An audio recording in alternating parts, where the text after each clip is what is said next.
Hello, I've been working on this Furby that hasn't been working at all. A lot of people tell you different things when you watch these videos. First you gotta take the skin off. Some people say you gotta cut that little band on the bottom. I didn't cut it, I just flipped it up and it came right off a lot easier. Instead of snipping it, so you can reapply it very easily. And I took the plastic piece off, took all these screws out, so that way I could get it to work. It wasn't still working, it was making some weird beeping noise. I know some people tell you, here, move this motor with a piece of plastic and move this little gear down here. It's really hard to see a bunch of times. That's when you move this gear right here, same thing as moving this little engine right here that's spinning.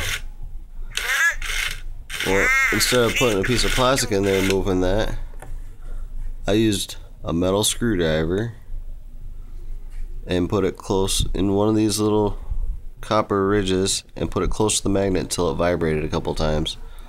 And just that simple vibration, people tell you to take the battery out. I left the battery in, haha, and it worked. It vibrated and it spun and it started talking. So if your Furby's beeping or totally dead, that's one way to revive it.